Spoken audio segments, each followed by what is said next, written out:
welcome to the course Advanced Reaction Engineering. So, in this course today we will discuss about the catalyst synthesis. So, in our previous class we already have discussed various type of mesoporous, microporous materials. So, how those materials can be synthesized and or that materials we can use as a support materials to synthesize our catalyst. So, today we will discuss about the catalyst synthesis and catalyst shapes and formulations. This part we will discuss. So, we discussed about the catalyst means what is called catalyst means nickels or here nickel alumina is the catalyst. So, here nickel in the form of nickel oxide or nickel metals that is distributed over the supports alumina.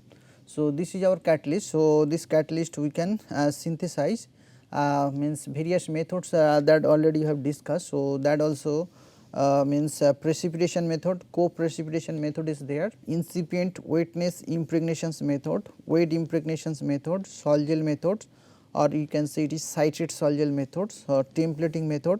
The templating methods hard templating method or soft templating methods and other methods is also there.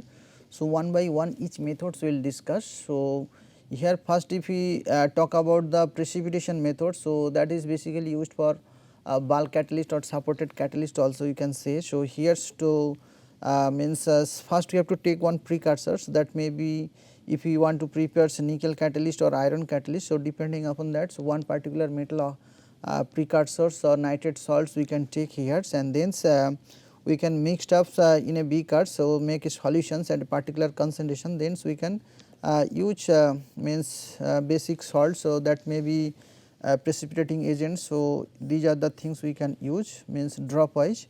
So, once it would be drop wise and stirring should be there. So, here this is the precursor solutions, let us say iron plus 3 precursor solution, iron nitrate solution was taken, it is stirring. So, and after that metal this precipitating agent means ammonium hydroxide let us say. So, that solutions drop wise we are adding here. So, if we stir continuously then a precipitate formation should be theirs.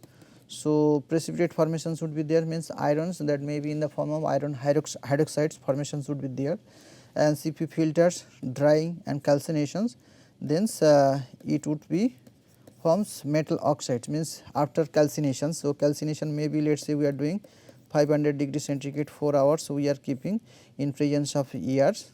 So, then this final metal oxide is formed. So, this is one particular metal oxides we are using or we are getting. So, here one metal precursor was taken to prepare this. This is precipitation methods. So, co-precipitation methods that way also we can prepare. So, here instead of one metals precursors let us say iron plus 3 and alumina plus 3 both precursor solutions would be taken, make that solutions, and in that solutions ammonium hydroxide let us say these solutions drop wise would be added. So, then we can get the precipitate of this alumina and iron precipitate formations would be there, and then we are washing, drying, filtrations, calcinations we can get Fe2O3 over alumina, this way we can say. So, both hydroxide formations would be whole 3 plus iron OH whole 3. These are the precipitate formations would be theirs in these beakers, and after that once we do the filtrations, drying, calcinations in presence of air, this way we can after calcinations we can get these are the mixed metal oxides means irons and alumina mixed metal oxide bulk materials we can prepare, that is called co-precipitation methods. So, these are the both are same, but multiple metals we can also use and we can precipitate to synthesize a particular catalyst. This type of methods usually having the materials very less surface area or low surface area you can say means 0 to 5 meter square per grams you can say very low surface area. So, this type of materials depending upon our applications we can synthesize. Okay. Next is the IWI method or incipient wetness impregnations methods. In this method let us say we are going to prepare zinc manganese oxide over alumina. This is supported catalyst we can prepare by this way. First you have to take iron precursor, manganese precursor, make a solutions okay, using millipore water or distilled water, double distilled water we can use, or any ether or waters we can use to make a solutions depending upon our method of synthesis. And then a metal ion solutions formation should be there, and then in another beakers or in another crucible, so there we can take alumina powder, okay, small powder. So, let us say here we are preparing iron manganese delta O alumina catalyst that we are preparing. So, alumina, pure alumina is available, so that we can take as a powder, and iron and manganese in the precursor solution we can take. And here the millipore waters or incipient amount of millipore water, IWI method, incipient wetness impregnations it is called, incipient amount of waters we have to take, what is called incipient amount of water. So, here the metals, this catalyst structure is let us say like this. So, here iron and manganese distributed like this, and this is basically active sites, and this is alumina, and this is the pores.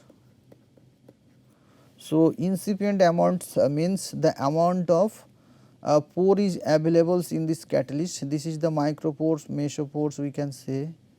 So, if we put water, then the water would be fill up these pores. So, that would be the amounts if the total amount of the pores we know, and the amount of water is required to fill all those pores available in the catalyst. So, these are the pores. So, to fill up those pores, that is called incipient amount, incipient amount of waters. So, maybe for alumina let us say 1 ml waters is required to fill up all those pores, total water is required. So, then whenever we prepare these metal precursor solutions, so we should take only 1 ml of waters, not excess amount of the waters. So, once this amount of waters, so here it has solvent, amount of the solvent has limitations, means any amount we cannot use, incipient amount water or solvent that you have to use to make that precursor solution, that would be added here dropwise in the alumina, then metal ions will be distributed inside of the pores outer surface. Okay. So, by that way once it is mixed, make a paste, then that paste would be put inside of a desiccators for let us say 12 hours to remove the excess moistures, and then we have to dry it in a oven, vacuum oven we can put to remove excess moisture for let us say 100 degree centigrade or 110 degree centigrade for 12 hours. So, then we can make a dry metal impregnated alumina powder. So, and then we can the dried powder, and then we have to make it into grinding in a mortar. So, and then that powder formation should be there. So, powders we have to calcine let us say 500 degree centigrade, then stepwise or stage wise calcinations we need, then finally we can get these powders. So, in the furnace in presence of air we can use and to calcine that material to remove this nitrates, chlorides it is possible. So, or waters we can remove, finally calcined or metal oxide catalyst we can prepare. Next is the wet impregnation. So, here there is no limitation of the solvent that is used. So, wet impregnations means excess this is support in a solution, metal precursors in a solutions we have to then add in a another beaker. So, there both will be mixed up, and then that solutions would be stirring for a longer period of times.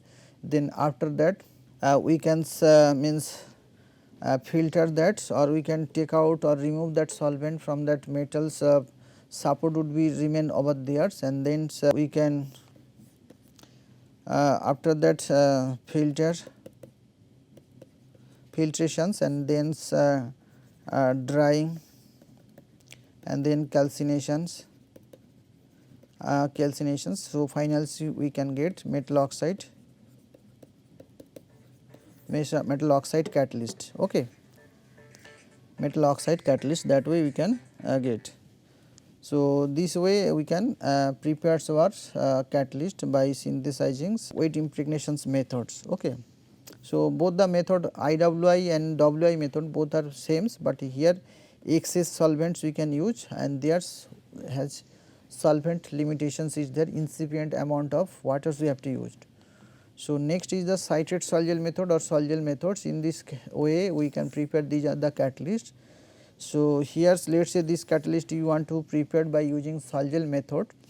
So, here in a beakers we have to use citric acid and a known quantity and different precursors we can use. So, here lanthanum nickel irons we have to lanthanum nickel irons we have to use, these are the precursors we are not using.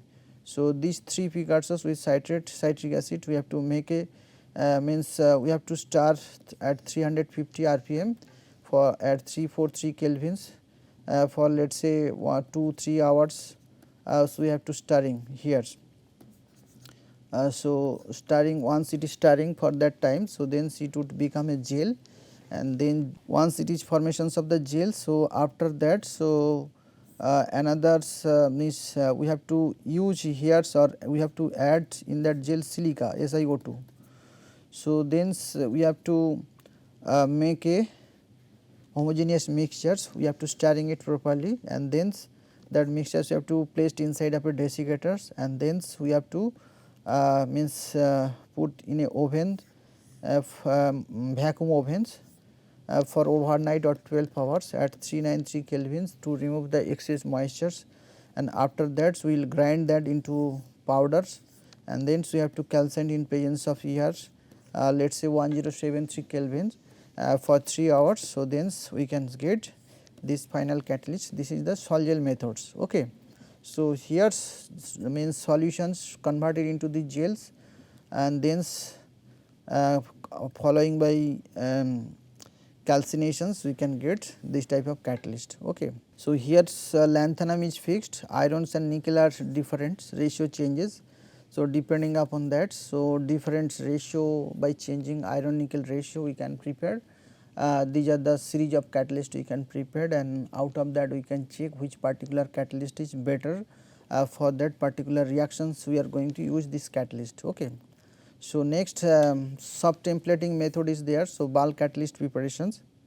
So, here already have discussed during the support synthesis, mesoporous support synthesis. So, here this is the surfactants and metal precursor we have taken in absolute ethanols or solvents we are mixing both and then evaporation. So, this is the mycelium formations is there or self assembly here this type of structure formations is there, and after that if we mesoporous structures templates form with metal is this, and after that if we calcined then metal oxide only will form. So, here metal precursor to metal oxide formations let us say SiO2 formations is there. So, silica precursors we have to take and then silica to silica oxide, that way we can form and we can metals here different irons nickel precursors we can take to prepare this catalyst also by following this soft templating method. So, here these are the called surface direct structure directing agent or surfactant or template, you can say that template was this template we are removing, then once it is removed by heating or calcinations. So, then only metal oxide left, so that we can use as a catalyst materials. Okay. Now, we are going to discuss about hard templating method. So, in the hard templating method like soft templating also similarly their template was not what soft template means by calcinations we can remove that. So, here let us say this is our catalyst we want to prepare. So, here solutions will be formed lanthanum nitrates and iron nitrates in presence of ethanols make a solutions. So, once we make a solutions, step 1 make a solutions of these nitrate salts in ethanol, then SBA 15 or SBA 16 so we can add. This is the support or hard templates, you can say hard template silica SiO2 or SBA 15 or SBA 16, you can say these are as a hard template or support materials that would be added in that solutions and mix that solution, then following one drying and grinding of that precursor and calcination, finally we will get this. So, this is actually lanthanum iron SiO2. These are the materials we prepared. So, SBA60, that is we discussed, this is the mesoporous material, this type of structure is there. So, these materials having mesopores 2 to 50 nanometers pores. So, the mesopores are present. So, there's this metal oxide will be distributed and structures this type of structure, let us say formations is there hexagonal. So, here's maybe metal this way it is linked up. So, in the structures, and after that it is formations here, after that drying, calcinations and treatments of sodium hydroxide.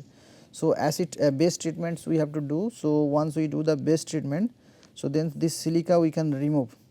So, then only lanthanum iron oxide LaFeO3 would be theirs, and silica would be removed here by using sodium hydroxide treatment. So, at particular concentration of NOH we have to prepare and we have to mixed with these solutions, and then silica would be dissolved and will be removed. Then only these structures or this catalyst would be theirs, and after that calcination let us say 800 degrees centigrade for 2 hours if we heat up. So, LaFeO3 materials we can prepare. Okay. So, in these materials maybe more pore formations should be there. So, maybe earlier if we do not follow this hard templating method, catalyst LaFeO3 it usually have means surface area that is let us say 1 meter square per gram. So, if we prepare this way hard templating method, so there's LaFeO3 we can get maybe 20 meter square per gram. So, by that way surface area we can increase. See, same materials we are preparing, but different methods. So, by that way we can increase the surface area pore formations in that metal oxide. So, by that way you can generate more active sites that would be take part in the reactions, and by that way you can increase the conversions, yield, selectivity of the products. Okay.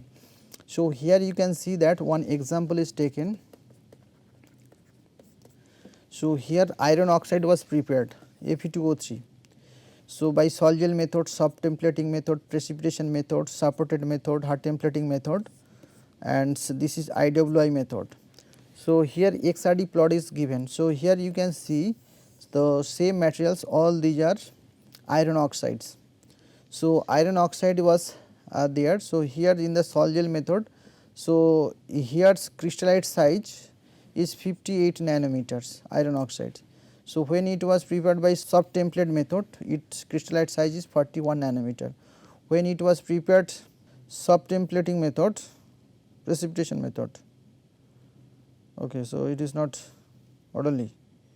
So, in IWI method it was 17 nanometers, a hard templating method 23 nanometers, and precipitation method it is wrongly given. So, here in this method you can see here's iron oxide was highly dispersed. So, in the D method, so the way catalyst was prepared, that may be precipitation method. So, here iron oxide is highly dispersed, here no crystalline iron oxide formations is there. So, no crystal. So, it is straight line is coming in the XRD pattern. So, here these methods the materials we have prepared may be having highly dispersed. Fe2O3 formations is there. So, it is highly dispersed metal oxide formation is there. So, if we apply these materials for that any applications, maybe this would gives high or larger amounts or larger numbers of active sites that would gives high conversions for these reactions. So, increase porosity, dispersion of metals, number of active site for the increase the number of active site for the reaction. This is the purpose of means these preparations or choosing a particular methods. So, how we can increase the porosity, dispersion of the metals, how we can increase the number of active sites in the catalyst that would be applicable for a reactions. Okay. So, next is the catalyst formulations and catalyst shapes. So, in catalyst infinite number of shapes are possible. So, means catalyst whenever we are preparing, say in this method. So, you can see, so powder formations is there, it is in the form of powder. So, various methods we have discussed how we can prepare a catalyst, powder formations is there. So, after that directly we cannot use that powder catalyst in a reactors. So, then so many problems will come. So, means pressure developments would be there, pressure drop would be there, internal mass transfer will be resistance if you want to decrease, improve the thermal resistance, increase the effective heat transfer of the catalyst bed during the reactions, that are the very important parameters. So, then directly we cannot use the powder sample. So, therefore, we have to give a particular shapes of the catalyst, that shapes may be spherical shapes, this type of means powder formations is there, the catalyst we are preparing. So, powder formations is there. So, after that we have to give a particular shape, spherical shape, we can give a cylindrical shape, or we can give a this type of geometry you can give. So, this type of means cubical shapes, any type of shapes we can give. So, that we can place in a reactor. So, when a reactors we have catalyst packed bed reactor is there, this particular catalyst or this particular shape of catalyst we can place here to conduct the reactions. So, how we can select our particular shapes of will give a catalyst. So, that depends of active sites per unit, volumes of the material, structural strength, e.g. construction, manufacturing cost, bed void age, pressure drops and transport properties. So, depending upon that we give a particular shapes of the catalyst, means the powder into another shapes. So, that depends.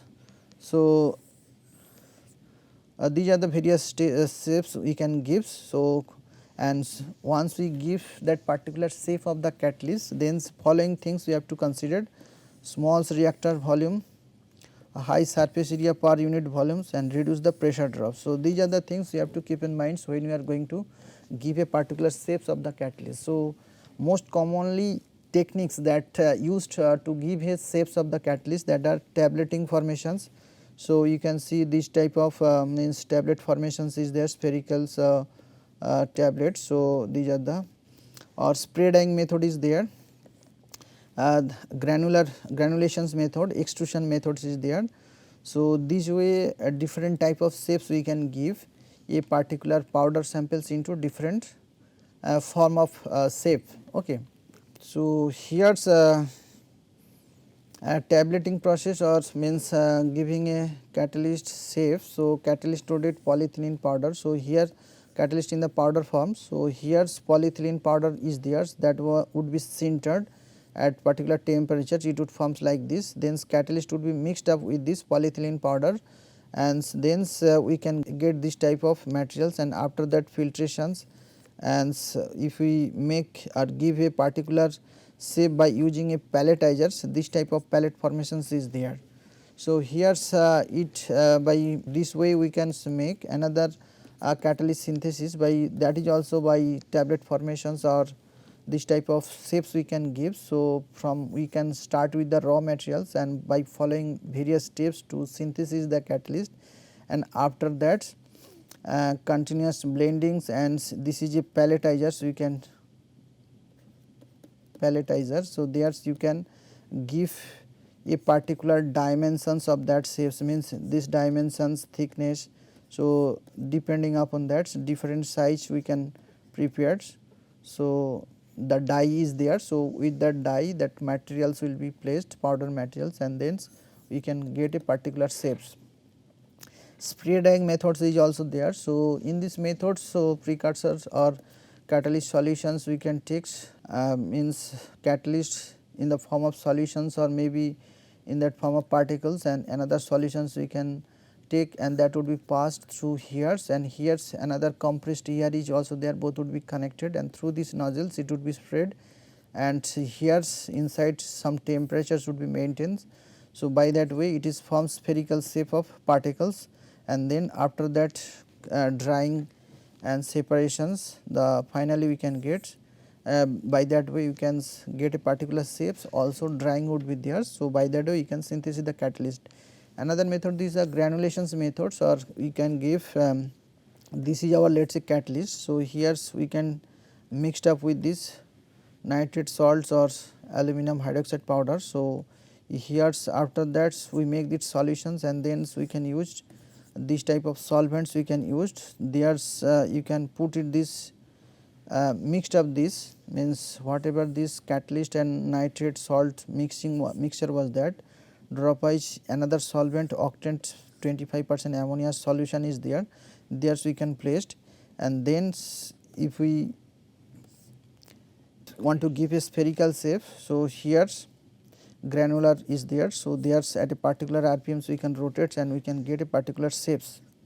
These are the spherical shapes of catalyst we can prepare, so, okay, by drying and calcination. So, you can get it details here in this articles stepwise how that has been prepared. Or another way also, this granulations process means the powder precursor we have or the catalyst we have, we can give some solution spray, make a this type of syrupy blends, and then kneading, and then we can get this type of sheets, and then we can through extruding we can give this type of cylindrical shape or extruded materials, and then we can breaking up into smaller particles by cutter, and then this type of shapes we can forms, and then spheronizations is there. So, whereas if we place these materials it would give a spherical shapes, and then after that if you do calcinations, then finally spherical catalyst particles we can prepared. Okay, so, this you can get it from this article. So, this way also we can give a granular shape from powder to this type of shapes, and this shapes has a particular diameters, maybe any diameter 2 mm, 3 mm, 4 mm, any diameters we can give. Then extrusion process. So, in the extrusion process the zeolites, that is the material that is mixed up with some binders, and after that it would be sent to the extrusion unit. So, there you can get this type of means materials, and after that if you do the calcination at a particular temperatures and make it into smaller particles. So, then this type of cylindrical small means shapes of this type of particles. So, this way extrusion means this type of cylindrical shapes we can give. So, usually molecular shapes, that catalyst means from the zeolites, the catalyst we are preparing. So, this way you can do step by steps. Okay. So, apart from that, so there are some other type of shapes are also there. So, spherical cube, hollow cube, solid cylinders, cross waves, single ring, this type of depending upon our requirement. So, where we are going to apply these catalytic materials for that particular reactors, depending upon applications we can give a particular shapes. Okay. So, and shapes diameter dimensions also we can change according to our applications.